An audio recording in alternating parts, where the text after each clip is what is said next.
welcome to an audio only version here of the Multiverse Infinitum podcast. I am your host, The Fox, and I'm joined here today with. I am Gareth Bond. And today, as you can tell from the title, we will be discussing universal pain and joy, but as a broad concept. However, our segue into this is recommended on our reading list. Gareth, would you like to give an introduction to what we were discussing? Yeah, so the spawn of this topic is it's a book called The Book of Joy, and I can't remember who it's written by, unfortunately, but it's an interviewer interviewing both the Dalai Lama at the time and Archbishop Tutu. I don't know how to pronounce his name. Um, and it discusses how to maintain joy through the most trialing of times and how to create joy within your own life. Especially from the perspective of two really influential spiritual leaders who, in their time, had to endure both trials themselves, but were also symbols of peace for their cultures.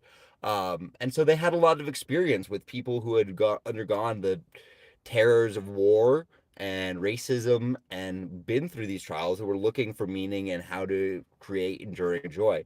And so I think it's just a really profound message to have the idea that even in the times of great agony, we can pursue both temporary and lasting joy. Hmm.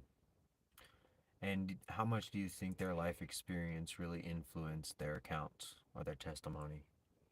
Oh, I think entirely. I think in both of their cases, you have examples of really virtuous and, in their own right, great men who are put into the uh, most kind of faded and turbulent situations they could have possibly been, and then into their entire lives, forged their lives behind the ideals that they thought would help their people. Hmm. And do you think that it's interesting that even given the juxtaposition of their backgrounds and how different their, I guess, upbringing is, although there are obviously some similarities, that they kind of come to a more universal conclusion? I think a lot of people would see a lot of juxtaposition between the Tibetan monks and Christians in general. But Archbishop Tutu and the Dalai Lama were unbelievably close friends, and they had Mm. remained so almost the entirety of their lives. And I think for me to have read this book, I think I could understand your perspective, but after having read it, I have to say that that's not something I would hope for. Well, I just think that maybe it'd be interesting, especially from an outside perspective, like we were saying, like because of their upbringing had so much to do with their experience and their outlook, if their upbringing was so different, or I guess just their worldview as maybe a better word to say, their worldview being so different, that they would still arrive to similar conclusions and be able to maintain such a fruitful and long friendship given the difference in their beliefs. I don't think that that's surprising, at least to me, because I think that we witness that a lot at the I want to say the highest level of peace spiritual leaders and people who truly pursue peace. And so I think for them to arrive at a lot of the same conclusions, or at very least be very much in tune with each other, even though a lot of the book is them talking about the differences in their beliefs, they Hmm. never take it with such a serious tone that it isn't like joyous It's not a to make or witness. break. Yeah. And neither of them, Hmm. they have such a high respect for each other that it's almost, the differences between them become almost amusing, you know what I mean? Yeah, of course. Well, do you think it's kind of the parable of the three blind men and the elephant, where one's like, "Oh, I feel the trunk and it's rigid," and Oh they're yeah, for sure. And I so think that's what they would say they're too. grasping kind of the same. So the band road manager for ACDC has a really like great metaphor for it, but it's crazy. But it's coming from the guy from ACDC, the equipment manager. But he said, "God is the blanket that we put over the unknown that we understand is there." Right. Yeah. So like it's almost an impossible definition, but it's because of the mystery. It's because of the blanket. It's because of the we get it, but we don't really get it kind of deal. that we find ourselves coming to very similar things, like conclusions. Oh yeah, I think that really lines or attunes really well. I haven't finished the book yet, but the last chapter I read was regarding death, and so they both spoke of their death beliefs. I didn't know the Archbishop started by saying, he's like, when I die, I will clearly go to heaven, and I'm afraid to let go of my earthly desires, but it's so I can't wait to start a journey beyond this. And I then the Dalai Lama tuned in. He talked a lot about reincarnation, or a little bit about reincarnation, but mostly what he talked about was preparing for death, and that there's three goals to death. The third and the lowest one would be to have no regrets in life. Mm-hmm. The second and slightly better one would be um, to totally accept your death and dying as an ideal. And the third one, and third and most highest ideal would be to greet death with joy. Um, Mm.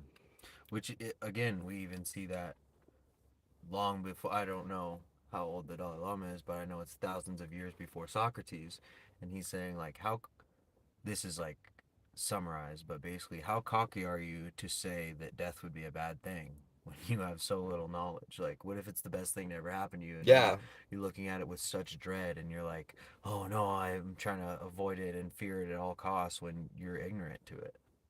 But if you can be open minded to the fact that it's coming for all of us, in not in a dreadful way, but maybe in like we all get to receive the gift of death, and it is like the other coin of life, the other side of the coin of life. I just messed up both metaphors, but I hope you understand what I'm trying to get no, at I with it. totally think I do. I really think I do. So that's interesting that again, and that's ancient Greek culture versus Tibetan monk, a Yeah, and they had a monastery very tradition. interesting perspective on it, which was they do go undergo death meditations. And so the Dalai Lama described it as dying in his mind and Mm, then accepting it. awakening it. And so, yeah, and so he says he's training his mind for death. Mm, And he does say at the end, he's like, I really hope that these meditations actually work and that will be successful. But there's that kind of letting go of knowing too. definitely. And so I So, guess reincarnation is also perceived a little bit different in different cultures. mhm. Um, well, Well, I can you guess that's just give like straying a away. basic Yeah. definition for anybody who might be like slightly confused? Obviously, it's a huge topic, but can you just give like the piecemeal, like milk version, like the most basic reincarnation is blank? Reincarnation is the idea that your soul is not created or will is a force within your body and that will reincarnate into another body and another mind. Mm-hmm. Um, so your personality and your physical form change, but your soul stays the same Okay. in the next life. And is the next life, at least in the first given definition, material? Yes, your Okay. next life is like a new body, a new being. The timeline from where you die and Yeah. reincarnate is not necessarily known, or in some beliefs it's random. In some beliefs you can choose it. In some beliefs it ties to your karmic value. In Mm-hmm. more beliefs it doesn't. It ties to your mind state instead of your karmic value. Hmm. But I think we're straying a little bit away from the point of this, which is to share stories where we have, and maybe I'll share some from this book, but share stories that where we have been at really low points and actually had those be really prosperous things in our lives, or had learned at least learned ways to cultivate and experience joy when we necessarily didn't think it was possible. Totally. Yeah. And I It's. think the most inspiring story that I've learned from this book would probably be this one of this Tibetan monk who, when Tibet was invaded by China and they were trying to eradicate the Tibetan language over the course of 10 years, they imprisoned a lot of monks. And he said that he lived without shoes or necessary clothes for 15 years in this. Well, he definitely was without shoes or clothes for 15 years, had very minimal clothes at least. And it was low freezing conditions almost all of the time. He described moments or times where he tried to eat other prisoners who had fallen, but their flesh was too frozen solid to even consume. And he spoke of the dangers. to the Dalai Lama, and the Dalai Lama said, "Well, of course you face dangers. You know, you were there, and there was many dangers to your lives. But the Tibetan monk meant the danger of losing compassion for the prison guards and trying to torturing him." And I think that it was really in line with the book, and because the whole point of that would be that to maintain compassion for another person in the most desperate conditions makes your condition slightly better. And that Mm. Tibetan monk, Radical yeah, suffering. yeah, and the Mm-hmm. Tibetan monk has lived on through many years and continued to speak, remind people to hold compassion for his captors. And now he's 96 and he lives, I don't remember where he lives, but he's doing really well. Nice. Yeah, that does definitely sound like a Batman story or some crap. Like it's definitely super like, not crap, but I shouldn't want to curse. Something that is like really intense and like to be shared, and the fact that that was his perspective too, which was so different than us. Like, yeah, you'd be pissed at the world and at God and like why me and all this stuff. And he's like, no, that I would lose my heart, you know, and that I would, and Yeah. that's how he values, and that he was, you know.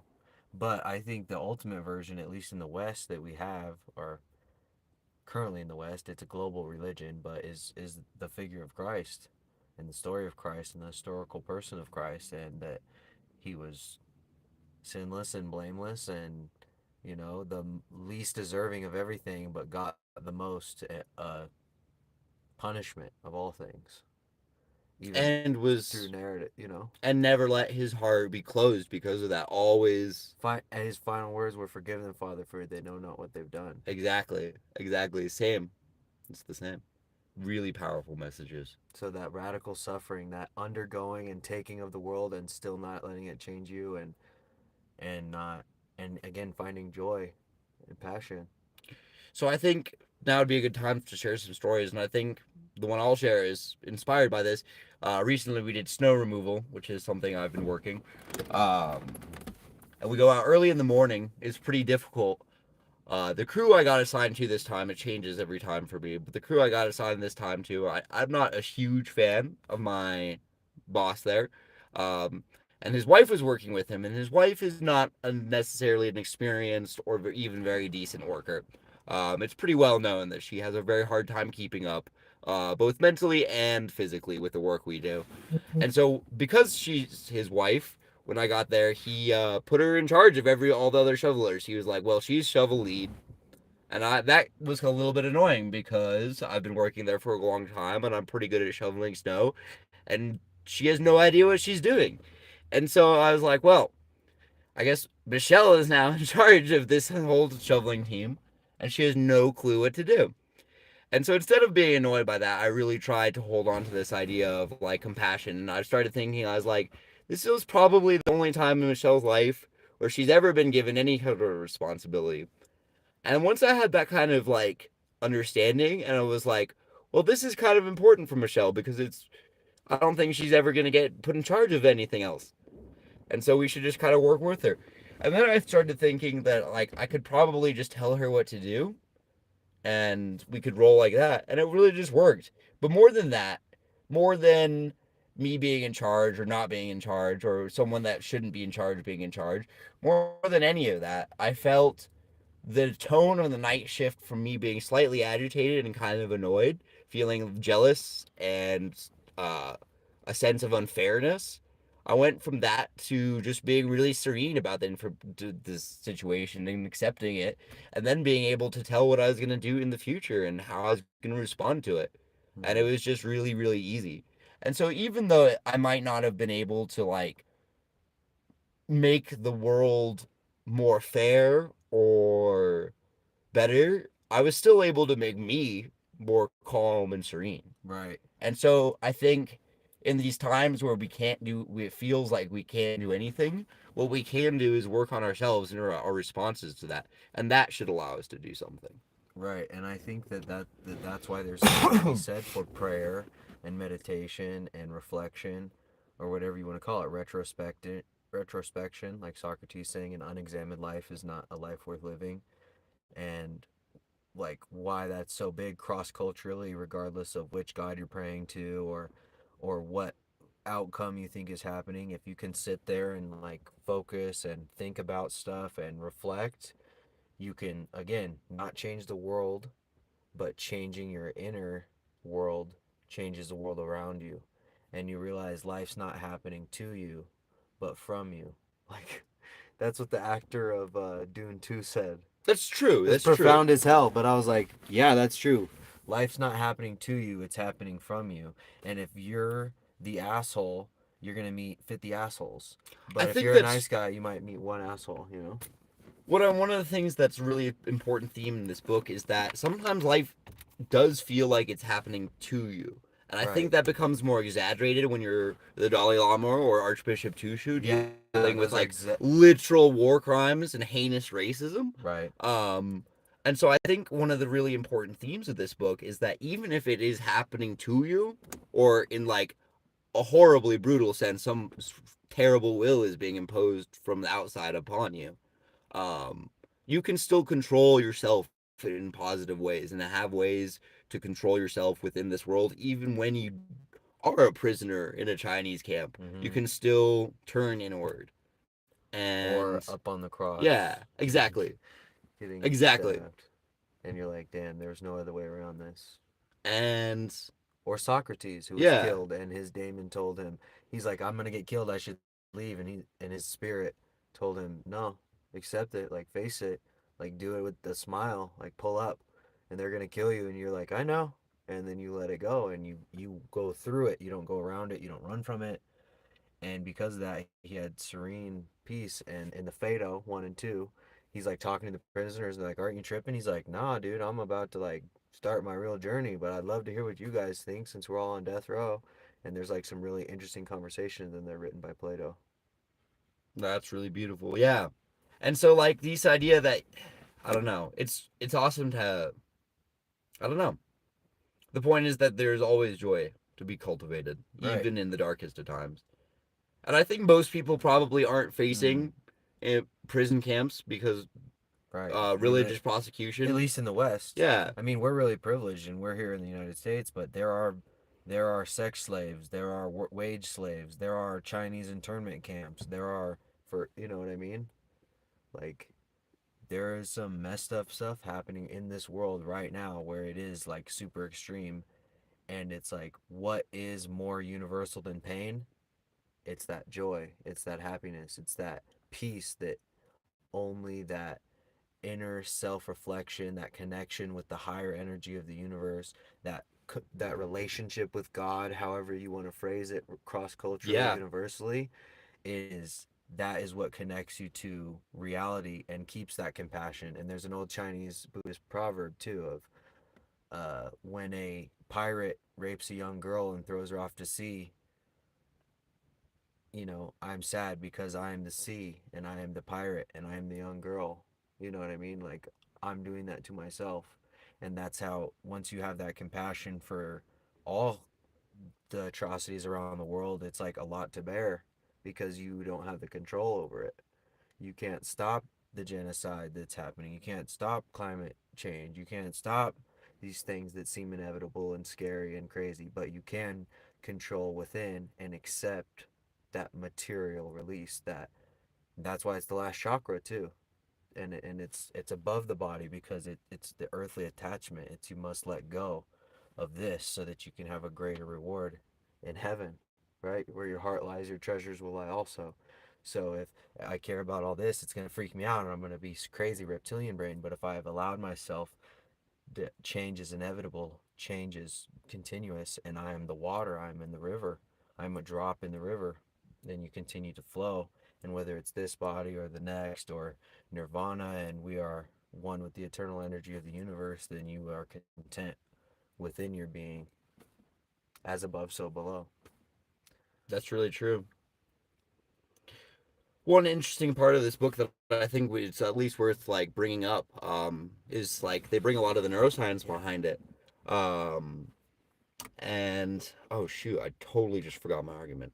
As Well, I, above, I so love that you're bringing below. it up though, because I do want some scientific basis. Because maybe we've lost quite a bit of people who are like, "Whoa, what's this woo woo bullshit? Like That's he's true. talking Hermetic philosophy, Stoic philosophy, Christian philosophy, Buddhist philosophy, Hinduism, I some think it's Sufism, interesting Christian enough. mysticism, and it comes from an experience of studying, realizing, um, looking inward as well. I think that's maybe I should. I come from a pretty scientific standpoint, and the way I see it is that like if you're looking at data points, people who meditate and put a lot of their time and life into understanding their spirituality and especially to guiding others through it come to the same conclusions through a lot of different religions. Mm-hmm. And so I think that leads a lot of scientific credence to the conclusions they come through, you know? These aren't amateurs doing this for one day.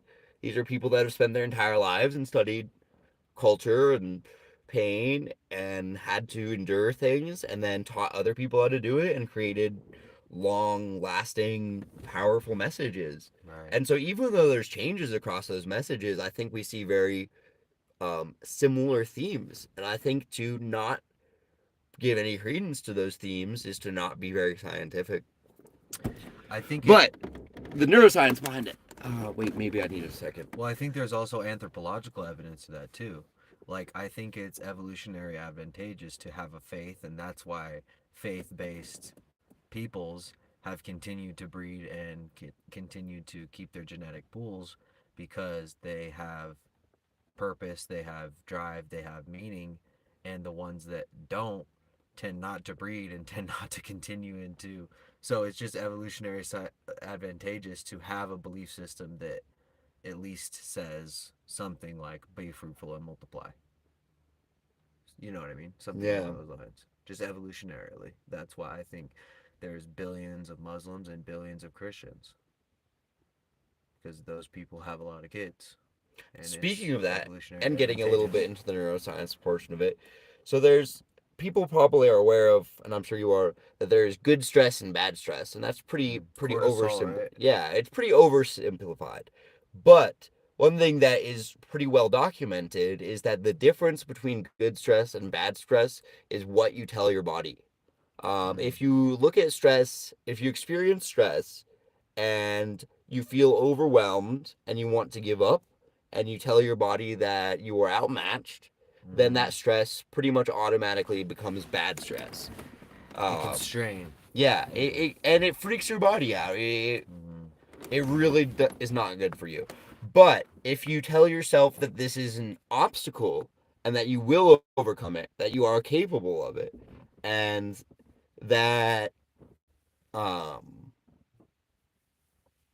even if you don't understand right now, it's something that you will be able to achieve or at least get through, then you're pretty much telling your body instantly to create good stress. And good stress And will adapt. actually, yeah, it will actually increase your lifespan rather than detract from it. Totally. Well, Um, I think the same principles apply to like lifting weights, right? yeah, If you and put way too much, it's gonna fuck you up. But if you put enough and it's challenging and it's adaptable and you can like, you're like your muscles are like, oh, we gotta actually get a little tougher for this. well, I think it really applies to like outside stimulation in life. Like, you say you lose your job. Yeah. If you lose your job and you're like, this is stressful and I can't get over this, and it's a big problem, and you're telling yourself, oh my God, this is a big problem, End I of the lost world. my job, then you're creating bad stress in your body. It's But if you lose your catastrophizing job and you're like, okay, this is really hard, but I'm going to make it through this, and make it a new then opportunity. automatically you're having a dramatically different physical response. So dramatic that something that was stress that was going to reduce from your lifespan can now add to your lifespan. Yeah, that's great. Yeah, I think that metaphor applies to so many things, but that neurochemically is amazing. That's how it pans out for all the nerds in the audience. They're like, I'm not exactly sure how this. Right? And it's something as simple or maybe as difficult as keeping your own mindset right. Yeah, totally. I mean, how many coaches or even life coaches or yogis or whatever they're like, it's all mindset, man. You just gotta have the mindset, brother. Yeah, I think Mindset is that's a big everything. theme right now with manifestation too. Well, you can't control outcomes, but I tell this to all the time to my kids that I coach. You can't control the outcome, but you can control your attitude and your effort. Are you gonna give me everything, and are you gonna do it with a smile? That's up to you. You can't control if you win. You can't control if that kid's a beast and just goes out and beats the shit out of you. But you can control how hard you're going to go and the attitude that you bring. Are you going to do it with a smile on your face? Are you going to do it with enthusiastic attitude? Are you going to look at it as learning opportunity if you get your ass whipped? You Well, win or you learn. did you want to give a personal story about some time where you were at? It might get a little too personal. That's why I was like kind of contemplating. But obviously, I've dealt with like depression and stuff, and had times where I didn't really want to, continue. I wanted to control it, the lead a little bit. And the number one thing that kept me grounded and kept me focused was that constant prayer life and examination of what I mean to my family and my community. And regardless of what it's been fabricated, or maybe it wasn't true at the time but now it is, it gave me a framework and something to work towards and something to look forward to, so that I could enjoy the day to day and continue to just like go even when it's hard for me daily sometimes. I have the plan and I have the vision, and that starts primarily, at least anecdotally, from my prayer life. And I do pray every night, and I've started journaling in the new year. And one thing that I say at the very end is, thank you, God. Thank you, Jesus. Because to me, it's that gratitude is something I pray for too, but that gratitude enriches my life so much. And I have way more gratitude when I can reflect, especially what I did on the day, and I can write it down. I can reflect what I did on the day, how I felt, what the events were, and then I can be grateful, even if there was some negativity into it. Like you're saying, I don't look at it as a stress. I look at it as the opportunity to grow and the opportunity to be grateful for the things that I do have, which I think everybody should grateful journal, or at least just think about things that they're grateful for, because it's the number one cure to depression and the number one cure to, well, not neurochemically, I guess. I'm not a doctor, okay? I just know that throughout time, when people are sad, when they're grateful for the things that they have a different mindset. In tune with that, one of the things that this book starts off with, and I think it's really just drives home how powerful a message that is one of the first things that shuts off in a depressed person's brain is the ability for empathy. Mm. We start being much more self-centered, and like you said, you thought about your family and your meaning to them. Your yeah, and you had a lot of empathy for them, and being able to even just force yourself to relate to others and do something kind for others will stop depression. Yeah, that's why giving, I think, is so big, primarily in the Christian tradition. Is like, it doesn't matter. You can have the whole world, but once you start giving and once you start like serving, that's where the purpose is. And the greatest leaders are servants. That's really powerful. And I teach that in my coaching too. It's like, you think the biggest, baddest, meanest, cockiest dude is our leader? No, it's the guy that stays after and helps the new guy, and he's always willing to help, and he's working hard, and he's jovial, and he's always in a good mood, even though he's a badass. Like, those are the people that you aspire to be and that you treat, you want to lead. And I think that that's embodied in the person of Jesus Christ too. Like in the story of Jesus Christ, is just so powerful of divine masculinity, I guess is a way to say it, but it doesn't even have to be primarily to masculine. That's just how I relate because I'm a man. But even the femininity, the empathy, the ability to feel for another and lift another up just with a look, just with a glance. You know what I mean? Like a beautiful woman. Like today, the chick that just waved at me in the middle of the freaking thing. It's like, regardless of kind of what her intention was or whatever, and regardless of how hardened my shell is, that lifts your spirits. That rejuvenates you as a man. That's a divine like feeling. Cross cultures too. And that's why Socrates, again, the good, the true, and the beautiful. Seek what is good, seek what is true, seek what is beautiful, because it's undeniable proof of, I would say, of God, but many would say just, I guess, the divine orchestra of the universe. I think it's the proof of God, and it's how He shows it every day. It's like, dang, hard to believe in God, and then there's a sunset, and your wife, and what you have, and then you're like, oh, well, maybe. Well, if you call it God or if you call it the divine orchestra of the universe, it's pretty hard not to. It's pretty hard to knock it once you've experienced it. I think that's Exactly. been the pretty grand consensus throughout time. That's kind of what life's about, right? We got to experience it within a temporal reality, the infinite goodness and joy of the universe. So to experience that joy, we must have first experienced pain, and we live within time and space. So that's the case. So here's a Charlie horse. Ah, So I think that was pretty good though. We had some people popping in and out, but if you didn't catch us live, leave down in the comments. We will have the book linked for sure. So leave down in the comments, maybe a story. You know, make some friends down there. This is a awesome place to discuss and share, and overall just increase our knowledge before the whole thing wraps up and we all meet up again. So until next time, click that like button, subscribe. Get, do you have any closing comments? Am I cutting you out? no, I I think we thought it did was great. great. Awesome. Yeah. See you all next time. Peace.